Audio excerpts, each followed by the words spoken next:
Hello, I'm Ruth at the Garrett Public Library, and I am here today to welcome you to another segment of our Railroader reading.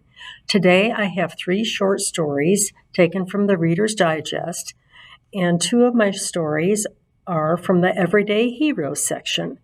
The first story is titled Braving the Waters, about a helicopter pilot responding to a once-in-a-lifetime flood with a once-in-a-lifetime rescue by Brad Schmidt from the Nashville Tennessean. Joel Boyers and his fiancée, Melody Among, were heading home from the Nashville airport after she earned her helicopter's pilot license when he received a frantic call from a stranger in Pennsylvania. The caller told Boyers that her brother and his 2 daughters were trapped on their roof in Waverly, 60 miles from Nashville. They were surrounded by rising floodwaters caused by last August record-shattering rains and didn't think they would survive. Desperate, the caller had Googled Nashville helicopters, and Boyers' company, Helistar Aviation, was the first to pop up. She pleaded, "Could Boyers please rescue her loved ones?" Boyers, 41, looked west toward Waverly and saw the storm clouds. "Ma'am," he said, "no one will fly in this weather, and for good reason." But even before he finished the sentence, Boyers knew they would go back up. "I've got a daughter myself," Boyers says. "I told the woman I'd see what I can see." He put the brother's address into his phone. Then he and Among, 30, drove back to the airport. Soon they were in the air, unprepared for what they were about to see in Waverly. "As soon as I popped over the ridge, it was nothing but tan, raging water below me," he says. "There were 2 houses on fire, cars and trees, tons of debris. Any way debris could get caught, it was. No one was going to be able to swim in that. Instead, people were clinging to anything that didn't move, roofs, trees, poles. The flooding, which would eventually claim 20 lives and destroy more than 270 homes, also took out cell phone service, meaning Boyers couldn't use his phone to pinpoint the house he was looking for. He flew on anyway. Maybe he'd get lucky. As Boyers steered, Among began searching for people stranded atop roofs, bridges, anywhere Boyers could land his chopper and get them on board. One rescued man pointed to a teenager he'd seen clinging to a tree.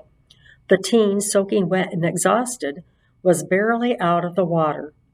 One hand clutched a tree limb, the other a dog she'd rescued earlier, while both were being swept away in the current. Since there was no place for Boyers to land, he lowered the copter until it hovered just above the waterline. The rescued man leapt out and waded to the tree, where he helped the teen and dog to the helicopter. "She was pretty shaken up," Boyers said of the teen. With a man staying behind to look for an older woman he knew was nearby, Boyer carefully lifted off. Maneuvering around the tree and power lines, he dropped off the teen and the dog on a patch of land across the street. Then he and Among were back in the air. At one point, they spotted 4 people on the roof of a farm supply store. They'd been there for 2 hours, Jeannie Rice Cranford, who lives nearby, told the Associated Press. She and others watched from dry land as Boyers' helicopter hovered over the victims. Because the pitched roof offered no room for him to land, he had to attempt a perilous balancing act by setting only one skid down while praying his rotor didn't hit the roof. Suddenly, there was a gust of wind and the helicopter shifted, Rice Cranford says. "We all held our breath. Boyers regained control of the helicopter. Because it could see only 4, he ferried victims one at a time to nearby railroad tracks. Boyers and Among's mission ended 90 minutes after it began, when professional rescue choppers showed up. It was good timing. Boyers and Among were almost out of fuel after rescuing 17 people. As for the woman who originally contacted Boyers, she called back to say that her brother and his daughters had also been saved. Though the experience was harrowing, Boyers did make this confession to the AP. "I don't want to lie. It was almost a little fun."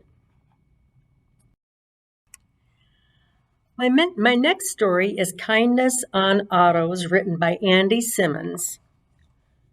It was Christmas of 2020, was shaping up to be a heartbreaker for Melanie Lee.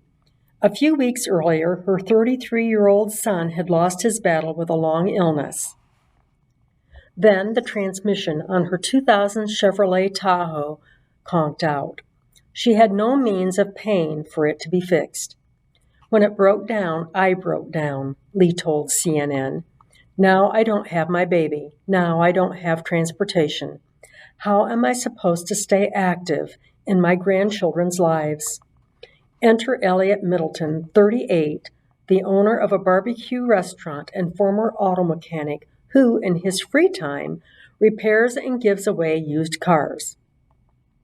He'd heard about Lee's predicament from her nephew, Frank McClary, the mayor of Andrews, South Carolina, with a population of 3,000. On Christmas morning, Middleton showed up unannounced at Lee's home with a gift, a white 1993 Oldsmobile. "I had no idea what was going on," said Lee. "He handed me the keys and didn't ask for anything. Once again, she's able to pick up her granddaughters from school and take them to dance class. I got my freedom back." The idea for the used car giveaway came to Middleton a year earlier during a food drive he'd organized. Many of those who'd lined up for a meal walked up to 4 miles to get there because they didn't have cars. "Cars are a lifeline in this part of South Carolina," Middleton told CBS. "There's no public transportation, no Ubers, no taxis to take people to job interviews, doctor appointments, even food shopping." So he posted on Facebook an offer to trade slabs of his restaurant's specialty, barbecued ribs, for broken down vehicles. Since then, friends and strangers have dropped off more than 100 cars in various states of disrepair. Many sit in Middleton's yard, waiting to be patched up and donated, usually to those he's heard about through word of mouth. It's a list of names that grows daily. "People think Elliot is an angel," Mary McClary told the Washington Post. "And so do I." Middleton has a picture of fine-tuning a donated car. And here's a picture of him right here. That's very nice of him to do that. My last story for the day is from the section of Best Pet Pals. And the title is Coming Out of His Shell. And it's about Bozo the desert tortoise in Las Vegas, Nevada. And here's a picture of Bozo and one of the children that took care of him, Detra, ages 10, and a woman that also took care of him. Here's a picture of them right there.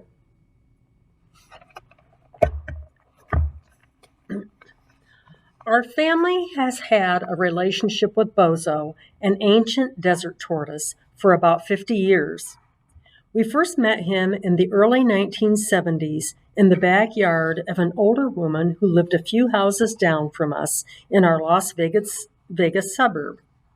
Our 3 kids visited regularly, and our neighbor loved to entertain them and teach them about desert tortoises. The kids were ages 10, 8, and 2 at the time. Our neighbor estimated that Bozo was around 60. In the late 1980s, our neighbor passed away, and her husband gave Bozo to our oldest son, Sheldon. He and Bozo have always shared a special bond. Sheldon is always patting Bozo's shell and head when they are together, which Bozo loves. Bozo happily lived with Sheldon until 2008, when Sheldon and his family had to move a bit farther north, where the climate was too cold for Bozo. He's lived in our backyard ever since. We feed him kale and lettuce, but he primarily grazes on the grass in our yard. He digs his burrows to hibernate in during late fall and winter, emerging in the spring. My son-in-law dug a big burrow about 6 feet long and 12 inches wide for Bozo to mosey through. Bozo has since made some expansions and renovations. We now have more than 12 feet of tunnel in our half-acre yard, with piles of dirt and rocks covering the entrance. Bozo loves his burrows, but he comes out of hiding when he hears our voices. In 1995, someone asked Sheldon if he'd like another desert tortoise, a female named Mindy. Desert tortoises shouldn't be taken out of the wild, but they won't fare well if returned after they've been domesticated.